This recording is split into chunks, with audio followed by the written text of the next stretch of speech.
right. Well, thank you for coming tonight. I'm Shannon Kaniman, and I'm the program coordinator for Southborough Youth and Family Services. And SYFS is also a member of the Northborough Southborough's Substance Abuse Prevention Coalition. Just rolls right off the tongue, the name of that organization. And Dr. Medina is also a part of the coalition. And the timing of this is so awesome for so many reasons. It's Mental Health Awareness Month, and we work hard to break stigma.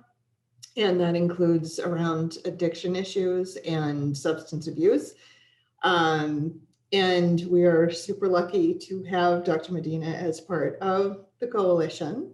As you may know, he is a local pediatrician, and he is the school physician for the Northborough Southborough schools. So without further ado, I'm going to pass it off to Dr. Medina. Thank you. Thank you, Shannon. And again, thank you for putting all this together, and thank you to our attendees. So I'm going to share my screen very quickly here, and we'll get started with the presentation.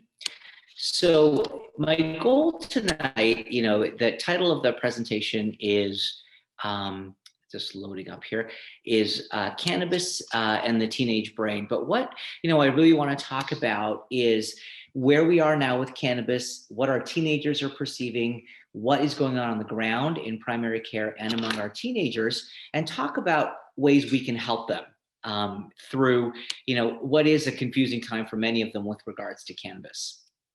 So go to the next slide here. Oop, what is wrong with this? There we go. Okay. So a quick little education about the marijuana plant itself. So most of us know it has two major components in it, THC and CBD, and these often get confused, and I think it's important for us to understand it because our kids really understand this well. THC is the psychoactive component of the plant, and this is what produces that high that people crave. CBD is the part of the plant that does not produce that high. And this is the part that may have a medicinal role that, of course, is being researched. Various forms of cannabis or marijuana have various concentrations of THC versus CBD. So why do teens use cannabis or any other drug?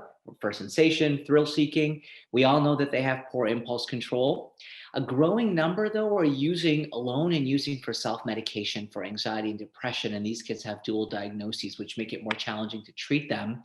And probably a huge influence right now for a lot of kids is the media and popular messages that they hear and see.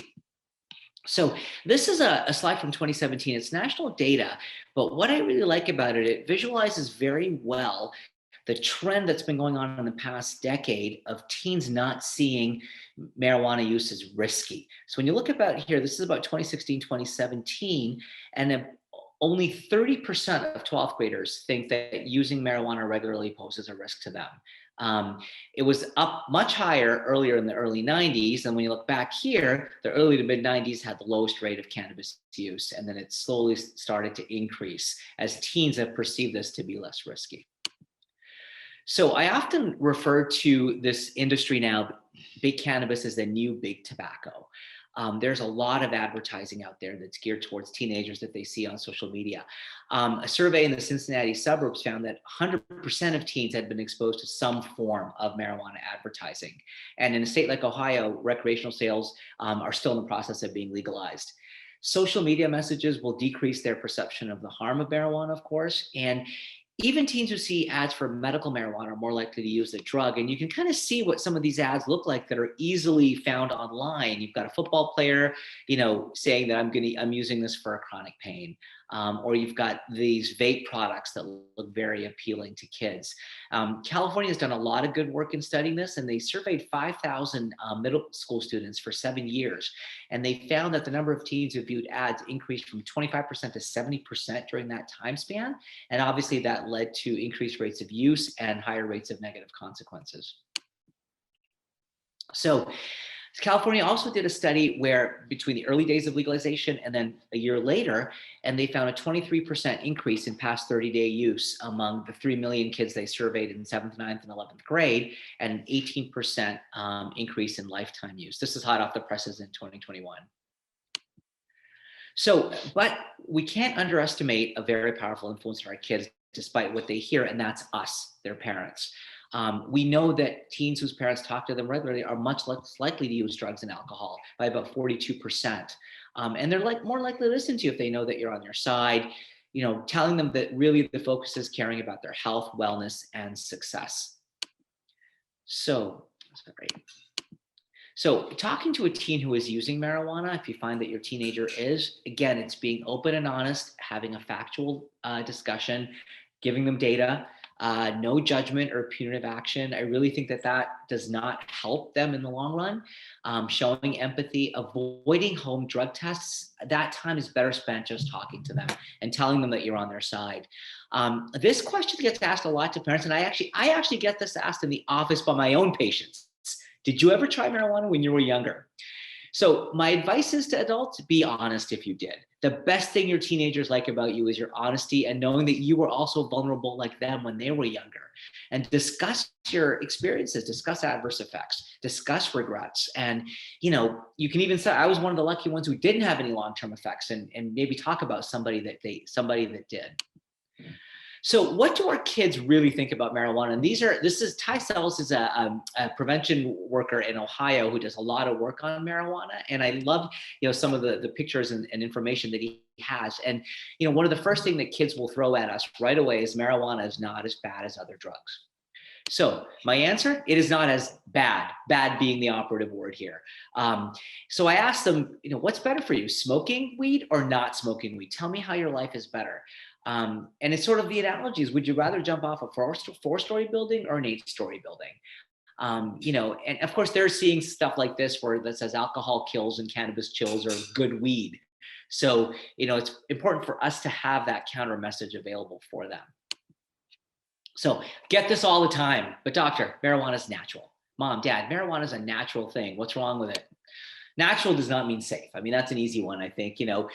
Cocaine, heroin, and tobacco are all derived from plants, poison ivy, poisonous berries. So really drive that message home that yes, there are ads for organic marijuana and natural cannabis, but we need to be careful. Not everything natural is safe. And when you think about the marijuana of the 60s, 1 to 3% THC was in there. And now we're up to 12% or even more in the plant.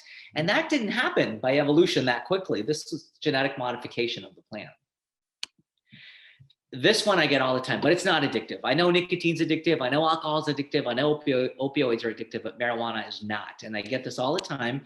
And my answer is simple. It is addictive. And we know data shows us that 1 in every 6 adolescents who use marijuana will develop an addiction to it. And I'm going to talk more about that, what that looks like later. This I love because no one dies or ODs using marijuana. That always comes up, but it's not opiates. It's not alcohol. I know what happens with those substances.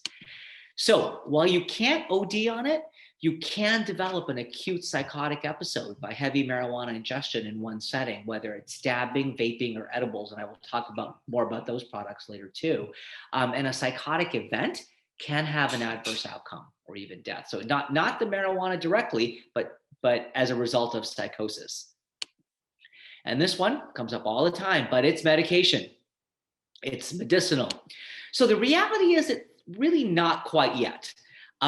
When you look at what has been FDA approved for use of CBD, and keep in mind, just a pure CBD product, not THC, these are seizure disorders, rare but severe seizure disorders, Lennox-Gastaut syndrome and Dravet syndrome. So for any medication, I would be happy to prescribe something if it had a dosing regimen, if I could monitor its side effects. We don't have that right now. There's no evidence that any marijuana product treats anxiety or depression, and no proof for chronic pain. And it's important to remember that states, once they legalize medical marijuana, they always end up legalizing recreational sales a few years down the road. But unfortunately, kids will see, billboards like this. Online marijuana cards at prestodoctor.com. I mean, I think that alone should be a red flag on is this really something that's being clinically monitored or based on clinical evidence? And then this one comes up all the time, but it's legal now. And my answer is, so what? You know, alcohol is legal, tobacco is legal, energy drinks are legal. So I don't want you to use either one of them for your health. I mean, it's really your health that I'm worried about, whether the drug is legal or not. Massachusetts data from 2019 is the latest that we have as a state. And, you know, some alarming things from that were that when they surveyed high school students, 4% had tried it before age 13. And then when you look through the high school years, 40% have tried it, and 40% of all high schools have tried it. It gets up to 65% by high school seniors, and overall rate is about 26% of using in the past 30 days for our high schoolers. So what happens? And I really talk about these as really acute physical effects, acute neurological effects. This can happen even with smoking a joint. Your heart rate's going to increase. You're going to get bloodshot eyes. Your blood vessels in your eyes are going to dilate. So a lot of people talk about respiratory side effects. In the end, you're either smoking or vaping a product into your lungs. And we know that marijuana smoke does have some of the same carcinogens as cigarette smoke. However, I do want to be clear that the carcinogenic effect is unclear. So there is no link between marijuana smoke and cancer. Although some of those chemicals are still present. That is probably going to be studied. But it does weaken your respiratory system's immune defenses, and regular users are more likely to experience cough, wheezing, or exercise intolerance. For boys, this usually ends up being something that really makes them think. You do get a dose-related decrease in testosterone levels, which leads to erectile dysfunction, a low sperm count, gynecomastia, development of breast tissue. I have had a patient who had to have this surgically removed from cannabis use. And there is a higher risk of testicular cancer, certain types of testicular cancer. Probably testosterone provides a protective effect against some kinds of cancer, and it lowers the levels of testosterone in the blood. This is actually becoming increasingly common in this scenario, these GI side effects. They'll often get a teenager coming to the office with a few months history of abdominal pain and vomiting, weight loss. I usually go through a lot of gastrointestinal history about food and all sorts of things, ask the parent to leave the room, and the teenager will admit to using marijuana almost daily. So this is called cannabis hyperemesis syndrome. And in a case study done from the Mayo Clinic a few years ago, these are the symptoms they found. They almost all had vomiting, almost all had morning symptoms, abdominal pain, some had diarrhea. The very interesting fact about this, it gets relieved with a shower. They almost all feel better after they shower. So they get up in the morning, they're either late for school or they're absent for school, but once they take a shower, they feel better and they go. The hardest part is getting them to associate this with their cannabis use. That's a challenge, but it is actually true. I had a kid who was doing this, and the school nurse knew what was going on, but he wouldn't confess to the school nurse. And she finally one day said, "Go." But the symptoms were happening when he got to school versus before he got to school. And she said, "I want you to go home and take a shower." And he said, "How did you know that made me feel better?" And of course she knew, because she knew what he had, which was cannabis hyperemesis syndrome. So UMass Memorial actually published some of their numbers in the Boston Globe in 2019. And in the fall of 2019, they were seeing about one teenager a week admitted for cannabis hyperemesis syndrome. In 2018, a study out of an ER in Washington, D.C. surveyed 155 adults, and about a third of them who regularly used had symptoms of this. So this is quite common. And sometimes this is how we're discovering teens who are using marijuana, is by these GI symptoms, because that's something a parent will notice immediately when they wake up in the morning with these symptoms. I like to use the term when we get to the brain is hijacked. We know that this, use of this product will cause dependence and addiction. The brain is going to become accustomed to marijuana's compounds, and then we'll see decreased production of those that occur naturally within our bodies. The areas of the brain that it affects, this is pretty technical: hippocampus, orbital frontal cortex. These are areas that enable the person to form new memories and maintain focus. So these are things you lose as your memory and your focus.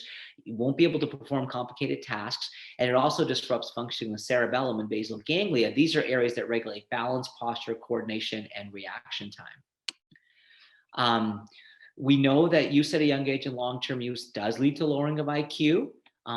And this IQ is irreversible once you get to adulthood. There's an increased incidence of psychosis that is well documented. There was a lot of thought that, kids who use cannabis may have been predisposed to having schizophrenia, which is why they develop psychosis. The newer data shows that that's not true, that cannabis itself can induce psychosis, even if there was no risk of developing schizophrenia. An increased incidence of anxiety and depression, and an increased risk of developing substance use disorder of other drugs as well. Like to tell these kids it's dumbing of the brain. Sometimes that blunt comment does help. This is very potent marijuana. It's not what your parents used back in the 60s and 70s. Marijuana readily crosses the blood-brain barrier. It takes days to be excreted and binds to receptors in the brain for a long period of time. This was a great study that was done. It was done in a school health journal. High school students who used it just on weekends even had lower test scores, just because of its long half-life. So it's important. A lot of kids will, really dismiss it. It's just on weekends. I don't use during the week. I'm fine. And it's actually true that they end up having lower test scores.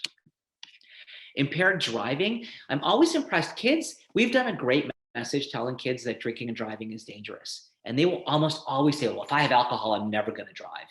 They are not saying the same thing about cannabis, which is really, obviously a huge concern right now. This is data, so this is important that may not necessarily represent causation, but correlation. That always comes up, But if you just look in Colorado, pre and post legalization, 18 fatal car crashes due to THC in 2013 and 77 in 2016. And in Washington State, the percentage of drivers in fatal crashes who tested positive for THC, 9% in 2012 and 18% in 2019. It's a little difficult to definitely make this as a link just because there's more THC available. So was it really the THC or not that caused it? But I think it's just wanted to share those numbers. And really, when we know what THC does to the brain, they should not be driving when they're using THC. So when this becomes a lot, this is called cannabis use disorder. And this is when this becomes troublesome in your life. And 30% of people who use it do develop this disorder. And if you begin use before the age of 18, you're 4 to 7 times more likely to develop disorder than an adult. Hence, really, I drive the message home to kids that, what a 45-year-old adult does in the privacy of their own home, as long as they don't drive or do it around children, is up to them. But your brain under the age of 25, especially under the age of 18, is very vulnerable to this substance. So what does it look like? So these kids actually have a craving. I've had kids report this, that I need it right now. I have to do it, almost like a nicotine craving. And their efforts to cut down are unsuccessful. Grades decline. They can't fulfill their obligations in other places. They start giving up recreational activities, which is really troublesome because sometimes you can't go through a sports practice for 3 or 4 hours. They'll use it despite now having social interpersonal problems, using it at school, knowing that can get them in trouble, impaired driving, and tolerance and withdrawal, which you can develop with cannabis products.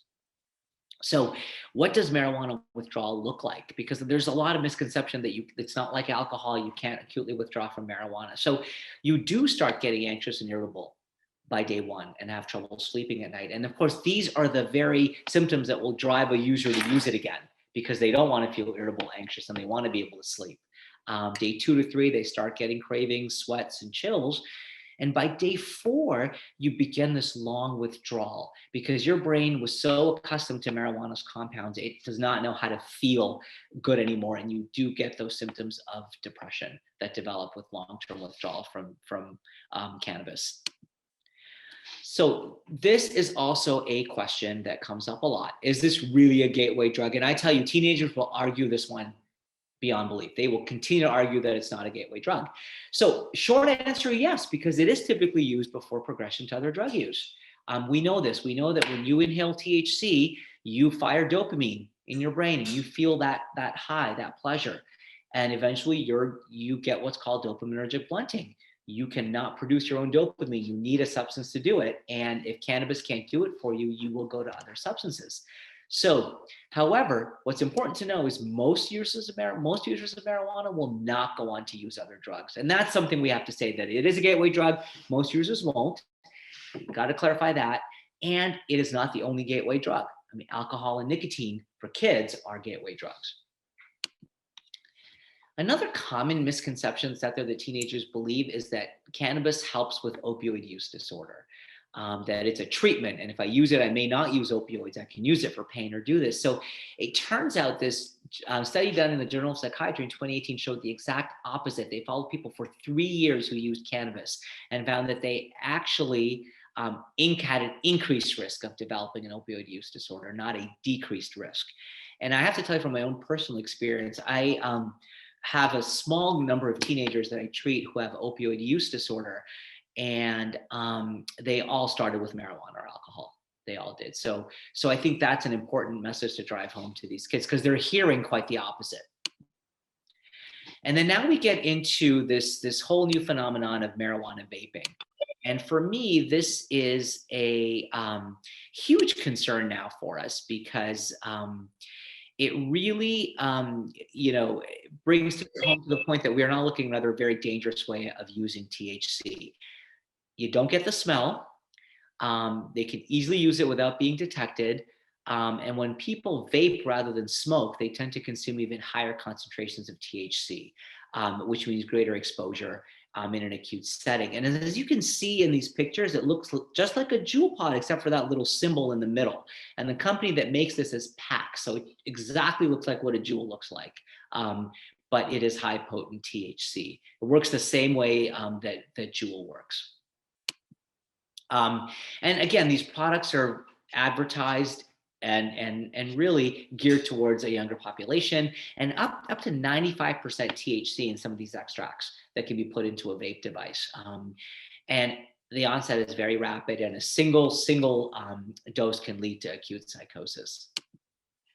And this is probably something extremely alarming that is now coming up. And this it's not that clear, but from 2017 to 2019, you can see a huge jump in THC vaping here, a huge jump to 14% of 12th graders admitting to past 30-day use of THC vaping, and up to 4% of 8th graders. But a pretty steep decline occurred in 2018. And daily use, and to me, it's really still frightening that 0.8% of 8th graders, that's almost at 1%, maybe a little, 1 in every 110 8th graders is vaping marijuana daily. This is a national study, and it goes up quite a bit into 12th grade, and same with 30-day use. It seems to, when you look at these numbers, that 9th grade seems to be an area where prevention needs to really be at its highest, because there's a huge jump between 8th graders and 10th graders for this. And then edibles. So edibles are products that are deliberately marketed to teens. Candies, brownies, cookies, these are also very potent. But what's different about edibles when compared to smoking it or vaping it is there's a delayed onset of action. Because unlike something you inhale in your lungs, which directly goes into your brain quickly, these are going to take a little while to get in because they have to pass through your gastrointestinal tract before they get into your bloodstream and into your brain. So the high is not immediate. So you think of a child or a teenager taking a bite of a brownie. They're not going to feel a high. They're expecting to feel the high because they do when they smoke it or vape it. So they'll just keep eating that brownie till they feel a high. But in the meantime, they've ingested an enormous amount of THC. Because all the rest of what they feel an hour and a half to 2 hours later is that first hit of THC that they ate 2 hours ago. So, excuse me, this will last a long time, and again can lead to acute psychosis. And again, these are what these edibles look like. They look like regular food, basically, or And then these products are in Colorado. I think Massachusetts. It's hard to keep up with the laws, but I do believe we have some very strict laws about products like this. So I don't believe they're sold, but Pot Tarts, Chronic Toast Crunch. I mean, they're deliberately made to look like products that are sold. You can see all the candy bars that are up there. And of course, gummies as well. So another huge thing of caution is alcohol and marijuana. They are commonly mixed. This is happening with our teenagers at parties. It's important to know that consumption of any amount of alcohol with marijuana significantly increases THC levels in the user's blood. So what we're going to see is enhancement of all these side effects that we normally see with THC or with alcohol. So I always like to bring in things for these kids with regards to real life stories. And this is was published in Time Magazine in January 2020. This is a high school athlete who started casually juuling, developed an addiction to both nicotine and THC, ended up with a double lung transplant. And we all heard about these last year. I believe there are 2,800 hospitalizations by February of 2020 and 68 deaths after that because of COVID-19. The CDC stopped keeping track. But you can see what happened to this teenager from a sport all to being intubated. And when you look at the lungs here, normal looking lungs with black air spaces like you would expect between the ribs to complete whiteout of his lungs. And these images are important to show kids of what, this is real life stuff that can happen. And this was happening last year. And what did COVID-19 do to all this? And I think we're still learning what it's really done. I think a lot of us are worried that maybe this did create the perfect storm and we're going to see more of this, or not, we don't know. But kids did have more time on social media. We saw an unbelievable rise in mental health conditions in children, depression and anxiety in particular. And of course, we had continued availability of THC products through the pandemic. Not a lot of data is available yet on teenagers. This one thing that came out last summer was in Ontario. And what they did is they had their pre-COVID data. So they took 1,000 adolescents who they had pre-COVID data on substance use on and compared them 3 weeks later, but this was in the first lockdown last spring, 3 weeks later. What they found was quite interesting. They didn't find any new users in that group, but those that were using more reported using alone, and they started reporting online parties with alcohol and cannabis. They were trying to do what they could do, basically. And of course, like everywhere else, Ontario had shut down its schools during that time. So what can we do to help? I do want to get to some treatment. We talked a little early in the presentation about how parents can talk to their kids. I hope that advice is very helpful when you first find out that your teenager might be using. But what do you do after that? What do you do after you've had that honest and open conversation with them? I strongly encourage people, primary care is the first place to go. Motivational interviewing, we're all trained in doing it now. And, this is very good for that teenager who may be using only on weekends or a few times a month or tried it a few times, but liked it and wants to use it more. And what I try to do in this is, have them focus on one or two things that they really enjoy doing. And let's say, for example, if they're a soccer player. So you started using, is soccer different for you than it was before you used marijuana? And tell me how it is, and maybe we can work to getting you back to where you were with your athletic ability. That's often a really good way. Now, if it hasn't affected them, it's a lot more challenging. But then I can say, look, these are the things that I'm worried about. I'm worried about you developing a cough or exercise tolerance. So why don't we see how you do in soccer practice for the next few weeks? Or let's check your symptoms. Let's try using less and maybe you'll actually do better. So really just getting them to do better. Because a lot of these kids are very motivated. They want the good grades. They want to succeed. They want to do everything. So really helping them set those realistic goals. Do you want to get an A in this subject that you're working really hard in but not getting an A? Well, why don't we see if this is a way to achieve that?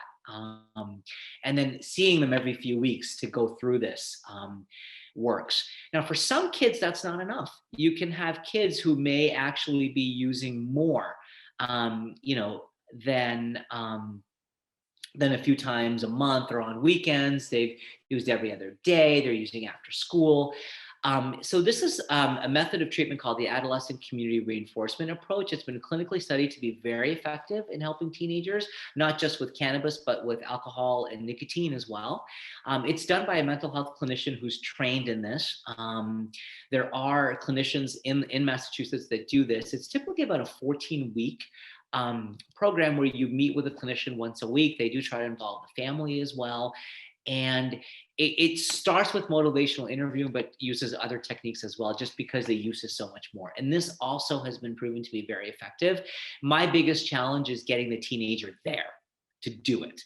So I usually spend a few visits just selling the approach to them before they actually go. But when they go, they really like it and enjoy it, and they get something out of it. So that's the key, is to really telling them this works, and that this is not lecturing. This, I think a lot of teenagers feel that once they get in something like this, they're just going to be lectured all day long, and that's not true. Really important to treat the underlying depression and anxiety. If we don't treat that, then we're just going to set up a pattern of potential use again in the future. But there are some kids who just can't quit. And we, talked about those in previous slides, where their cravings, they're experiencing significant withdrawal to the point where they're just led to use again. We don't have a lot of good inpatient services, unfortunately, for cannabis, especially for youth. But there is an inpatient program in Worcester called Motivating Youth Recovery that actually is a 2 to 3 week inpatient program that works really well, using both ACRA and motivational interviewing to help the teenagers, group therapy, things like that. I have had patients in there that have done very well. I've had some that have relapsed and gone back in, but that is the nature of substance use, of course. But again, it's sometimes very hard to get them to that point. But if you can, these treatments really help. So, if I had to end, I'm going to end on this. This is a billboard we need. It's not harmless. And I think users do report a lower satisfaction of life and poorer physical and mental health.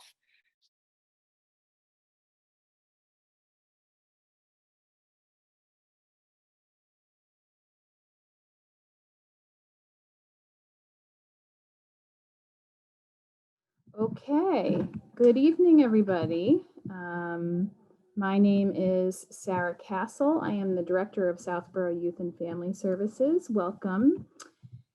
Tonight, we are happy to welcome Dr. Safdar Medina, who is giving us a wonderful talk. This is talk number 2. Dr. Medina holds several titles here in Southborough. Firstly, he's a Southborough resident. He is also the consulting physician for the Northborough Southborough School Department.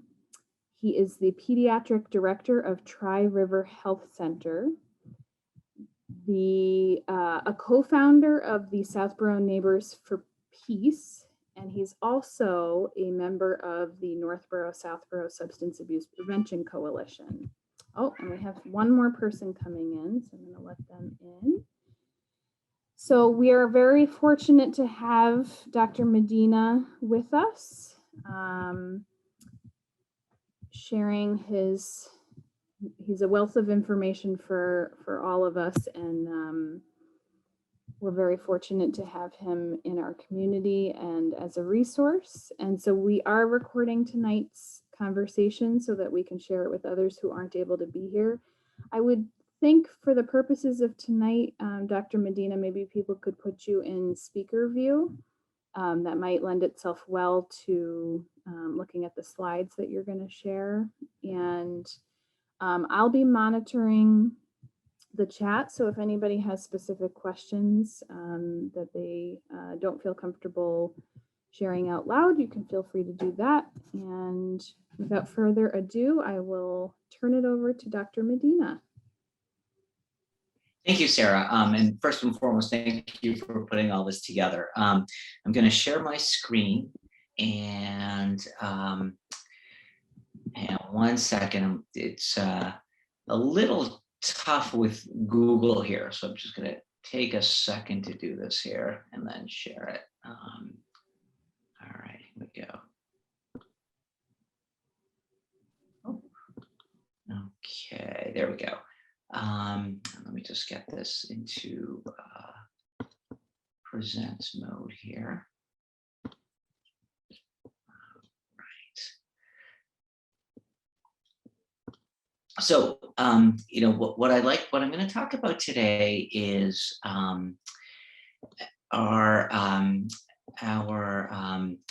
sorry, just going to get this back to the start again. My apologies. Here we go. About alcohol in teens. I like to call this the forgotten epidemic. We have a lot of, focus right now on vaping and on other drug use, but we often forget about the one that we do need to be concerned about quite a bit, and that is alcohol. There we go. So alcohol is a huge public health concern right now. Alcohol use by teenagers has declined over the past decade. However, it still remains the most widely abused drug by adolescents. Underage drinking continues to be a serious health problem. So when we look at national data, this is national data that has been collected by the CDC. It's pretty hot off the presses from December 2020. Monitoring the Future is a great resource that I use. The University of Michigan does studies where they interview thousands of teenagers nationally. When you look at lifetime use of alcohol, by 12th grade, it's about 60%. And binge drinking, which is at the bottom, 5+ drinks in a row, is about 17%. Looking at 10th grade, though, that's where I see some room for intervention, where we see about 46% of kids reporting lifetime use and about 9% reporting binge drinking. The numbers for 8th grade obviously are lower. And one of the things that Sarah has always been really good about stressing is positive norms. And for us to really present to our 8th graders that 75% of you have not tried alcohol, that is the norm. And even in 10th grade, to tell our 10th graders that 46% of you are trying, but 54% of you have not drank before. And maybe down at the binge drinking, reporting the fact that 84% of 12th graders do not binge drink. So really making the effort to tell our kids that alcohol consumption, while it is there, it may not necessarily be the norm. When you look at this, as I mentioned before, alcohol use is declining. And you can see here from 2010, this is past year alcohol use, there's a nice decline, but what you'll notice is the decline is not as steep after 2015, and it's almost starting to level off a little bit in 2020. So we need to really keep track of this. This is binge drinking, 8th grade, 10th grade, 12th grade, and this is past year alcohol use. So what does it look like in our area? The most recent data that we can find is the Metro West Adolescent Health Survey of 2018 that reported 50% of students are drinking alcohol, but 20% of 9th graders have tried it, and about 69% of 12th graders. So when we look at past 30-day use of alcohol, the numbers are there, 27% of all high school students, and it goes from 12% in 8th grade to about 45% in 12th grade. Then we look at binge drinking, and binge drinking is defined as 4 or more drinks for females and 5 or more drinks for males in the span of 2 hours. 16% of high school students reported they did in the past 30 days. But as you can see, the trend from 4% in 9th grade to 30% in 12th grade. And then when we look by gender, this is always a little bit of a surprise for people, but we can see that girls have a slightly higher rate than boys across the adolescent age span for both past month alcohol use and for binge drinking. So why do teens drink? Peer pressure is huge, and a lot of that peer pressure is because everybody does it. So that's where we can really stress some of those positive norms. We know that from a very young age, kids will see ads showing beautiful people enjoying life while drinking alcohol, social media. Kids observe adults using alcohol socially. The kids will often hear their parents say, "I just need a drink to relax." And kids, of course, are self-medicating in larger numbers as well. So we know alcohol impairs your judgment, poor decision-making, engaging in risky behavior, drinking and driving, and aggressive and violent behavior. When we look at brain development, I left this infographic because it really shows as well. A child's brain does develop well into their 20s, which we know up to age 25, and alcohol does affect brain development. When you look at the areas of the brain that alcohol affects, from the frontal lobe to the hippocampus, cerebellum, and prefrontal cortex, it can cause a variety of side effects, everything from affecting memory, coordination, balance, ability to perform complicated cognitive functions. And your frontal lobe and your hippocampus develop through adolescence into early adulthood. And kids who start drinking will also run the risk of developing alcohol use disorder. So any alcohol use prior to the age of 15 is actually associated with a 4 times more likely chance to meet criteria for alcohol dependence as an adult, and you're twice as more likely to meet the criteria for alcohol abuse as an adult. And we often forget that alcohol too is a gateway drug. Alcohol increases the likelihood that a teenager will vape, use marijuana or other drugs. And 15% of kids who start drinking alcohol at the age of 14 will develop a substance use disorder in using another substance. And I think what we worry about as we move forward really are the consequences of alcohol, which are often not reported. So 2006 to 2010, you saw that 4,358 people under the age of 21 died each year. And you can see the breakdown between motor vehicle crashes, homicides, suicides, and then alcohol poisoning, either itself causing the death or alcohol poisoning leading to falls, burns, or drowning. This is data looking at just college students from 2017. These numbers are quite staggering. About 1,500 deaths, but 696 assaults related to alcohol, 97,000 reports of sexual assault or date rape among college students in 1 year from alcohol, and 35% reporting binge drinking. Alcohol is also a major factor in teen drownings, pool parties as the summer comes along. The CDC estimates that at least 30% of water-related accidental deaths are due to alcohol. Driving, we've done a good job overall of really getting this message across to teenagers. I do find that in my talking to teenagers on a daily basis, they really are very aware of this issue of drinking and driving. However, despite that, in 2019, 5% of teen drivers drove after drinking alcohol. What was really concerning was 17% rode with a driver who'd been drinking alcohol. So it seems like there's still a fear of telling someone that you don't want to be in a car with them when you know that they may have been drinking alcohol. And that 17%, in my own experience in my office, if I were to just look at that, it's not just teenagers, but other adults as well that they might be in the car with. And then, among drivers ages 16 to 21, and 7 had alcohol in their systems that were involved in fatal car crashes. So teenagers also binge drink. And we know this, that although youth drink less often than adults do, when they do drink, they drink more. Young people consume more than 90% of their alcohol by binge drinking, which again is defined as 4 or more drinks for females and 5 or 4 more drinks for males in the span of 2 hours. So we all know, and I mentioned this in my talk last week, that cannabis use is on an increase, and consumption of any amount of alcohol with marijuana significantly increases the THC levels in the user's blood. And that can lead to a variety of side effects that will be augmented, such as anxiety, nausea, vomiting, memory impairment, fatigue, hallucinations, and decreased coordination. Another trend that has come up with teenagers is drinking alcohol with energy drinks, especially in the summertime. We have to remember energy drinks are stimulants with significant amounts of caffeine, and that can mask the fatigue and other symptoms that occur while consuming alcohol. So teenagers may drink more alcohol thinking that they need more to get to the feeling they want to get to. And alcohol and caffeine are both diuretics and dehydrating, so you're more likely to dehydrate and get heat-related illness.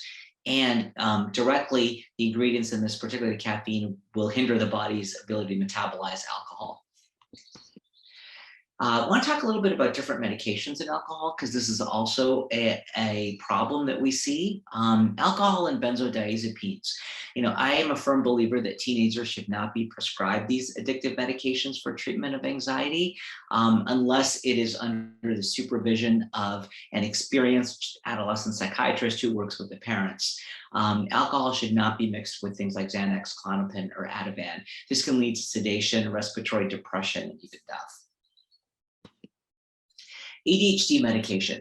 So we know a lot of teenagers do need to take this, and treatment of ADHD actually prevents use of alcohol and other drugs by preventing impulsive behavior. However, we also have to keep in mind that Adderall is the most commonly misused medication by teenagers, and it, like the stimulant energy drinks, is dangerous when mixed with alcohol. Again, it'll mask the effects of alcohol initially, so teenagers are likely to drink more alcohol and likely to get alcohol, more likely to get alcohol poisoning, in addition to causing increases in blood pressure, sleep issues, and anxiety. And depression. So teenagers are on antidepressants as well. And again, treatment of depression, like any other mental health condition, will help prevent alcohol use. However, alcohol will counteract the positive effects of these medications that are used to treat depression.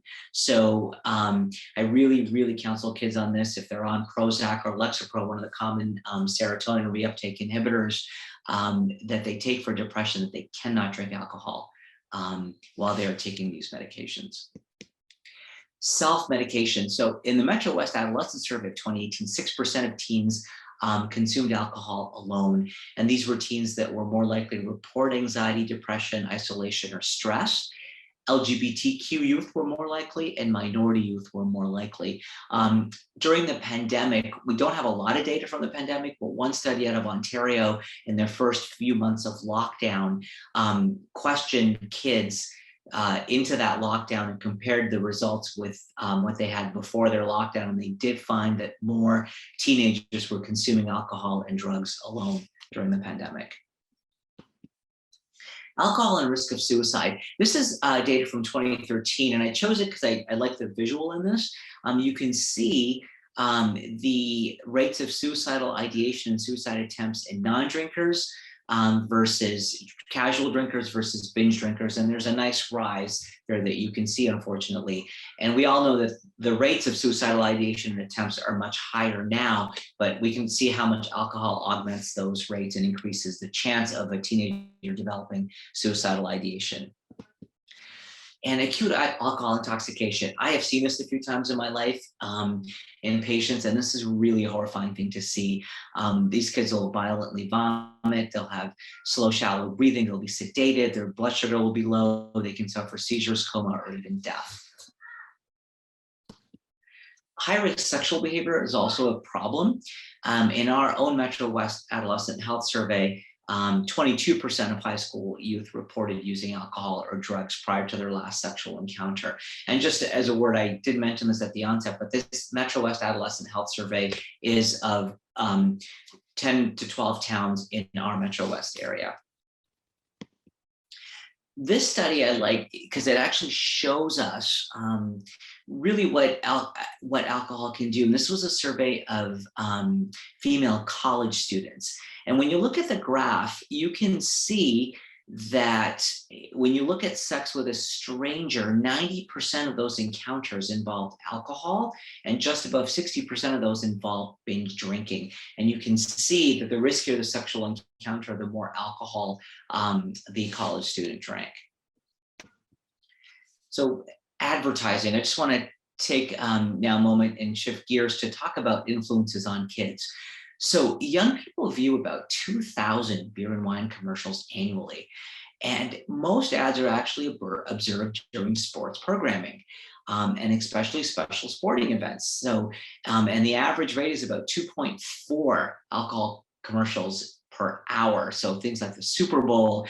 And I was watching the Bruins game with my son the other night, and this is actually true. I was really shocked at the number of alcohol commercials there actually were once I paid attention. And obviously, the more alcohol ads they see, the more likely they're going to drink to excess and drink more often. And these are some of the ads, definitely marketed to our adolescents. Lose the carbs, not the taste. Slogans like that. They know that these may be young adults in the pictures, but these ads are very, very attractive to teenagers. And then social media. Social media obviously a huge influence, and this study examined the relationship between drinking measures that kids reported and how much they interacted with social media posts that had alcohol related content. And the reporting drinking measures that they used were regret, blacking out, or sustaining an injury after drinking alcohol. And there was a strong correlation between social media alcohol exposure and alcohol consumption. And this may not necessarily involve ads, but we do know that teenagers will post themselves drinking on social media a lot. So that is something another teenager will see.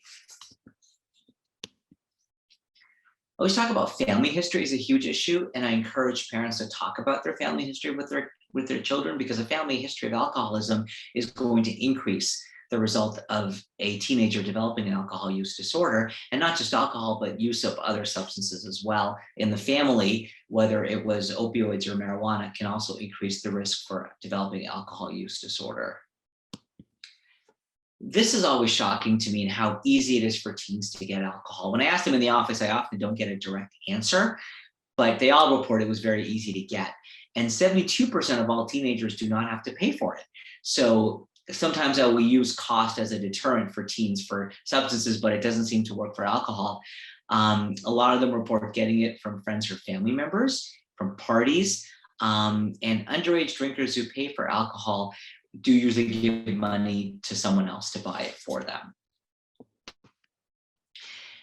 This was a survey done of 12 to 14-year-olds, and 96.5% reported that they did not have to pay a cent to get the alcohol when they last drank.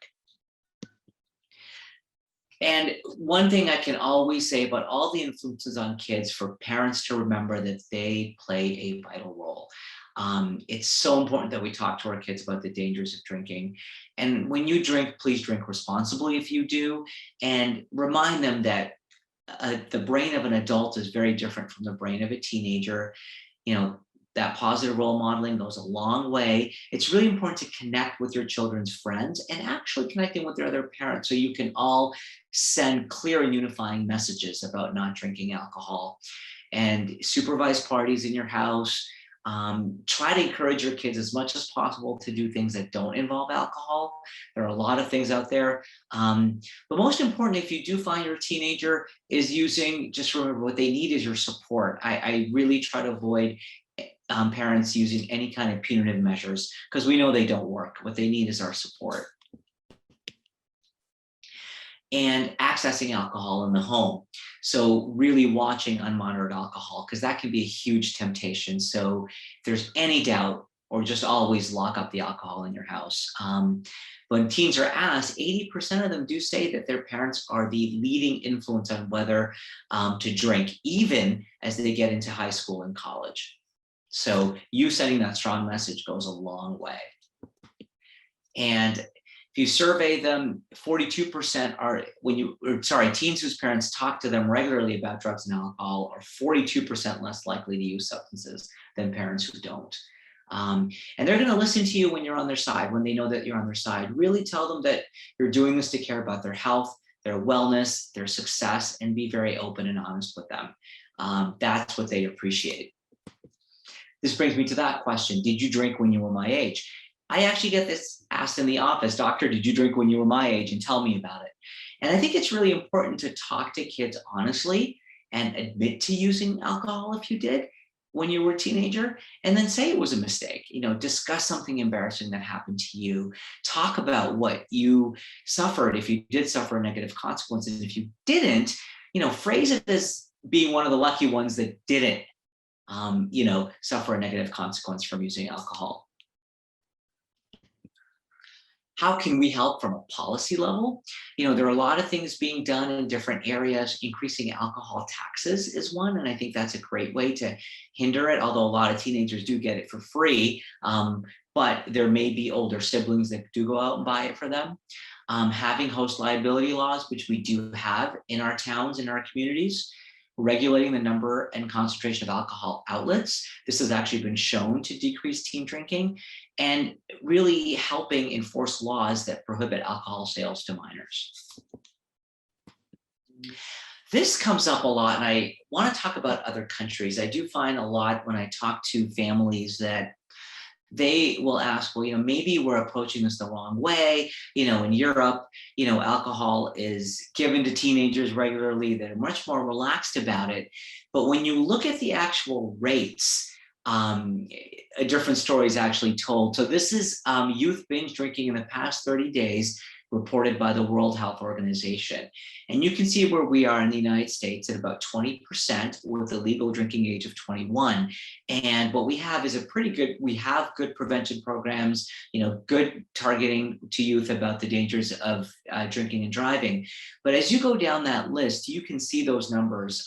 Germany, where the age of 16 has 50% of youth report binge drinking. Canada is about 33%. Their age is 18 or 19, depending on the province you live in. And France is almost at 50%. And then you see the United Kingdom and Denmark down there as well. So I think that's a really common myth that I really try to educate, that exposure to alcohol at a young age ends up having the reverse effect when you actually look at the data that comes out of other countries.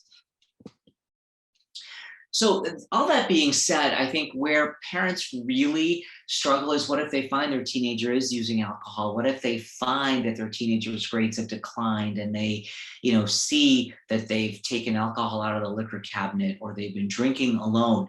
What do you do in that situation then? So I really, reach out to your primary care doctors. We're here to help. Motivational interviewing is something that primary care doctors are now trained in to help youth who may not have a dependence, but may be engaging in behaviors that are concerning, whether it's drinking every weekend or using another drug, or, perhaps, they ended up missing a few days of school because of their alcohol intake, or had declining grades. And what we'll do in motivational interviewing is sit with them and talk about their reasons for drinking, and also have them find something that has been affected in their life and have them try to find a goal that they want to achieve. Now, that could be better at playing soccer. That could be, I need to get an A in this class. My grade has declined to a C, probably because I drank too much that night. So setting goals for them, but realistic goals. Like, if you come back to see me in 2 weeks, you may not have completely quit, but I want to see some concrete goal there and get them to really be engaged in that line of thinking. And that can work very well. But sometimes it doesn't. And sometimes their alcohol intake may be significantly more. It might be every other day. They might have snuck it at school. They may be binge drinking almost every week. And mental health clinicians offer what's called the Adolescent Community Reinforcement Approach, or ACRA, which mental health clinicians in our area do. And this is a 14-week, once-a-week meeting with a clinician that takes motivational interviewing to the next step. And they are also, at that same time, looking at anxiety and stress and teaching that teenager positive coping skills so they don't need to use their substance. And that goes to that next point, which is so important, is to treat the underlying depression and anxiety. And this starts way back with screening for mental illness. I think the more we can screen for mental illness, whether it's at 12, 13, even younger, teach kids how to take care of themselves better by what I would like to call mental health hygiene, can really help prevent use of alcohol and other substances. That being said, the final stage of treatment is inpatient, where, they either have been, going through alcohol withdrawal, which is certainly possible for some kids, or even if not withdrawal, to the point where once they've been drinking so much that they just can't function anymore. There are not a lot of inpatient options for teenagers, for anyone under the age of 18. The place that I have used for patients in the past is Motivating Youth Recovery in Worcester. They're a 14-bed inpatient facility where teenagers are there for 3 weeks, learning skills, doing group work, meeting with a psychiatrist. So that is one option available. It's a referral through a primary care doctor, referral from a mental health clinician. Anybody can activate that process, referral from a school as well. It is effective, and kids do learn a lot of skills when they complete that program.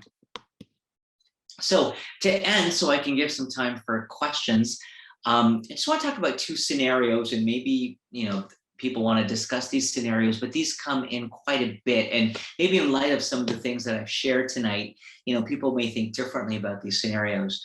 The first one being, a neighbor announces that she's hosting a teen party, but don't worry, she's taking the car keys from every kid who comes in and will likely have alcohol being served. Obviously, there's a positive here that the parent is taking car keys, so there is nobody that is going to drink and drive. However, again, we are sending the message that you can drink alcohol as a teenager safely, which we don't want to send. And again, looking at all the harms that can happen, looking at alcohol available for teenagers, there is a huge health risk to doing something like this. The second scenario that, can come up a lot is, someone tells you, it's a colleague, says he's serving alcohol to his high school son's friends so they can learn to drink responsibly. This comes up a lot. If I give them 1 or 2 drinks, they'll learn how to learn or drink responsibly. The adolescent brain works very differently. And in the adolescent's mind, hey, this is great. And it's that first or second drink that they have that can lead to what we call the dopamine surge in the brain, where they suddenly felt really, really good. And alcohol can cause that dopamine surge as well, and can cause a pretty significant one in adolescence. So that's going to make them want that more. So these are scenarios to avoid. And really, as hard as it is on us, I think the clear message and the best message to get across is, no alcohol till you're older. And to even, take that a step further and say, almost 50% or more of American adults actually don't drink alcohol regularly, despite what kids may think everyone drinks when they're older, but actually that isn't true either. When I thought about this talk, one of the things, and I think Sarah, you and I may have talked about it, is our kids have been, cooped up now for a year. Some of the riskier behavior around alcohol and substances was using alone, because they had access to alcohol in the home. Parents might have been out working, so there was a perfect storm almost for kids to alcohol alone. But now that they are back and socializing, the danger of them using alcohol again for parties is up there, and it may even be more because there's just kind of a freedom of being vaccinated for our older teenagers and being out and drinking. So I think this really has to be on our parents' radar right now. Yeah, I recall we were talking about the sort of perfect storm of graduation being on the horizon, things opening up, kids becoming vaccinated, that the potential for alcohol use was high. And, especially there may be youth out there who have not been drinking alone, who may be letting their hair down for the first time and end up, way overdoing it and engaging in some really high risk behaviors and having some pretty serious consequences. So that's why we were talking about doing this talk at this time. Absolutely, and like I said, alcohol intoxication or acute alcohol poisoning can happen fairly quickly to an adolescent who may not have drank alcohol before. It may not take a lot of alcohol to get them to there, especially if there was caffeine or anything else in their system already. So we do have to be very mindful of this, and I can't emphasize the drowning thing enough. That's one of those things that keeps us awake at night, knowing that there's adolescents out there, having pool parties potentially with alcohol. Right.